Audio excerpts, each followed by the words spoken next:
No, no, no! I want to watch YouTube! Let's go crazy. We're looking at my house after a week of the flu. We have a ton to do, toy organization, and some massive toy piles coming up. All of this because I played nurse for the week instead of housekeeper, and the culmination of that trade-off really hit home. The kids and I, we survived the flu, but my house, I'm afraid it did not.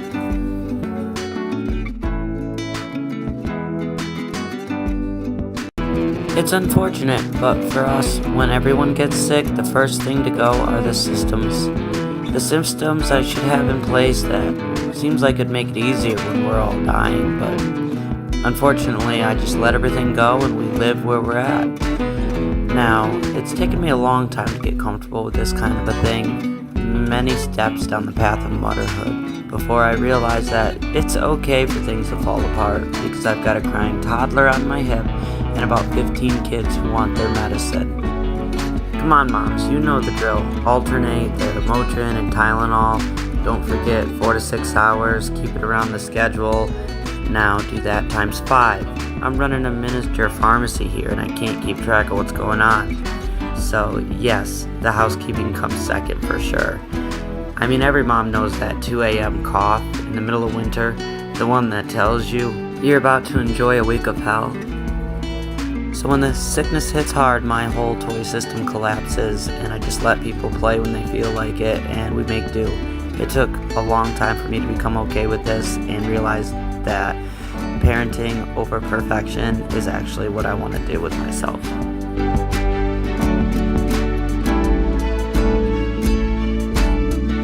Organization and toy systems are actually important to me because it's something that I was not given as a child, but I was expected to keep my belongings neat, which is impossible because children need guidance when they have a ton of stuff. I really do try to prevent toy clutter and overwhelm, but with 5 kids, even a small amount of things is a lot of things.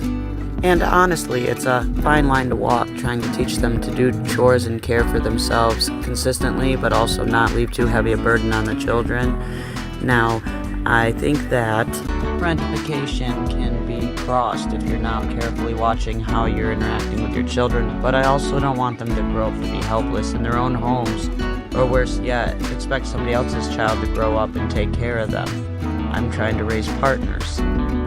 Honestly, the destruction and mess bothers me a lot more than it does my children, but I had to learn as I developed along the path of motherhood that sometimes it's okay to let things go, or you have to learn and actually practice how to let things go for sanity.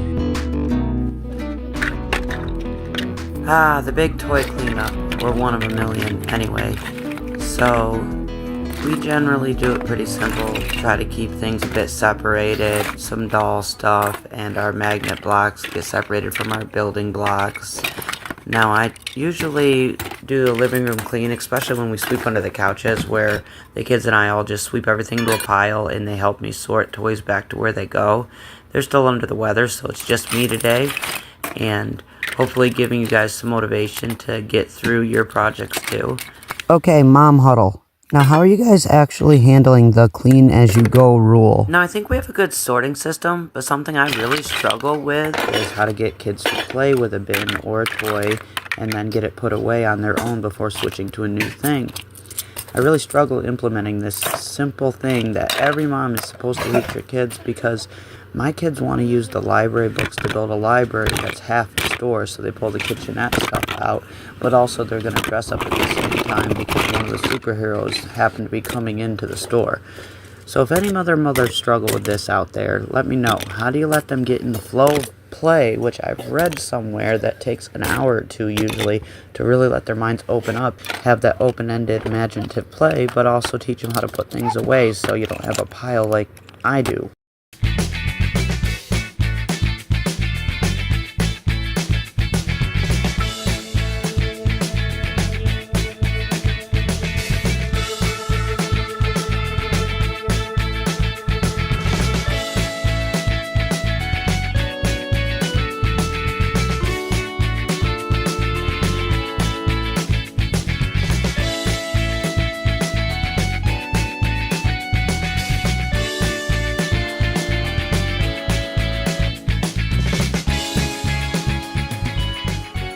And there we go, after all that hard work, finally finished. No, I'm just kidding. We just turned the corner, it's getting deeper.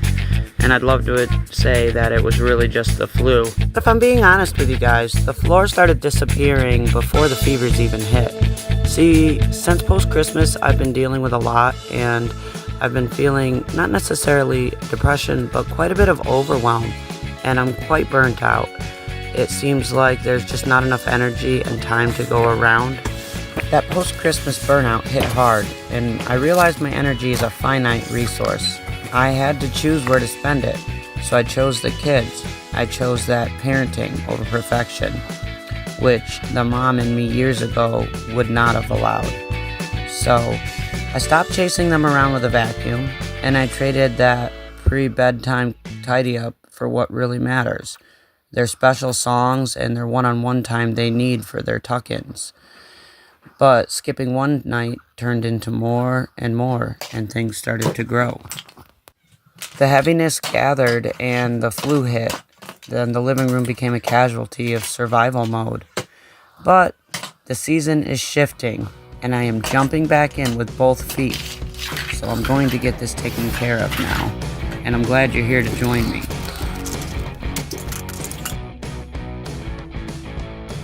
So to get my motivation going, I hop up in the morning and put on a pot of coffee, throw on the YouTube cleaning video like we all do, looking for motivation. My problem is, most of the cleaning videos, it's a wonderful woman cleaning an already clean house. Faker, you have a housekeeper. And it just makes me wonder what's going on with my home. And then there's the other half of it, where it's like a hoarder's house, and they're scooping up cockroaches and piles of dirt off their floor. I just have a huge pile of toys, and the floor underneath has a few crumbs. So I thought to myself, why don't I make some of these videos where I'm the middle ground mom, and I can parent the best I can and show it. Some people might be inspired by me having 5 kids and a decade under my belt, and others might just look at my parenting and say, hey, she really sucks, so I guess I'm doing pretty good. If that spunky attitude is something you can jive with, hit the subscribe button and watch how the 5 kids and 5 acres turn out, because if I could just make one mom laugh through the tears just a little bit, that would be really great.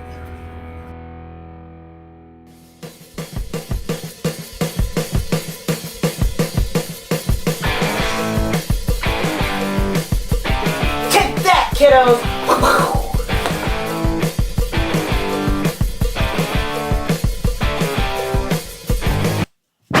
Son of a... Motherhood is relentless. It's one toy pile after another, never ending. And I'm not here to say that every partner sucks, but there is a double standard where most men are just helping out while most mothers are carrying the logistics of being a default parent. You see it all the time when a guy takes his child to the grocery store on a tablet. He's a hero. But if a mom's been up for 4 nights straight with the baby and she needs a nap, she's neglectful. Those standards, they're exhausting. And personally, I am trying really hard to be a present parent over a perfect one. And I know collectively we're all trying to break that stigma. We wait for a village that seems more like a myth. The village does show up, it often comes with strings. We're told if we want help, we can't complain about the toxicness or the lack of boundaries. We're stuck in the middle. We want our kids to have grandparents, but we also want those grandparents to actually treat our children like human beings. For me, I've got the kids' grandparents less than 5 minutes away, and I feel like they never come to see them, and we rarely get to go up and drop them off. I feel like it's a reflection of society too, that when you have more children, you're expected to kind of be on, and it's almost as if you're seasoned and don't need the help, which is anything but true. No mom is perfect, and everyone needs a break.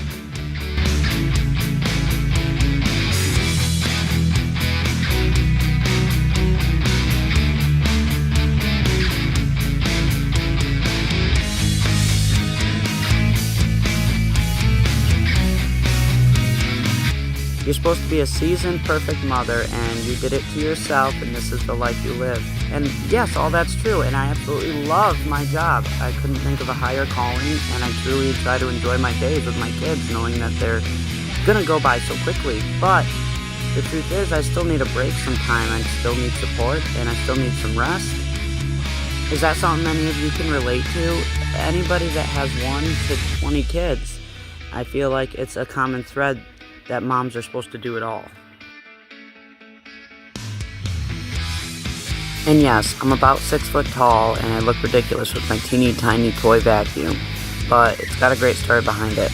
My 6-year-old has trouble with her behaviors and controlling her body through no fault of her own. It's just the way she is. Raised the same as the rest, but she's got her special quirks. So if you've got a kid like that, you kind of know what I'm talking about. So she goes to help me because I couldn't find the vacuum, and she brings it to me and tries to open it up and snap the piece off between the motor and the head. She felt so bad, and I told her it's okay, but now I gotta really put on a smile when I vacuum if she's around, because I don't want her to feel guilty, and I don't want her to know she made my life a million times harder. Oh, I used to love that vacuum.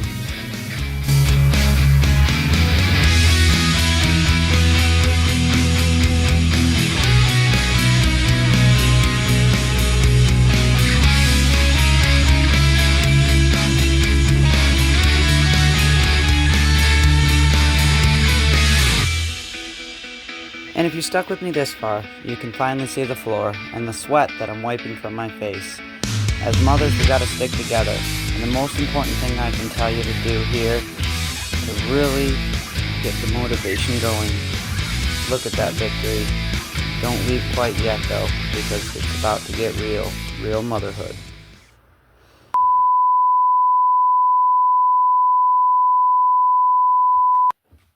No. Nope, I can't do it anymore.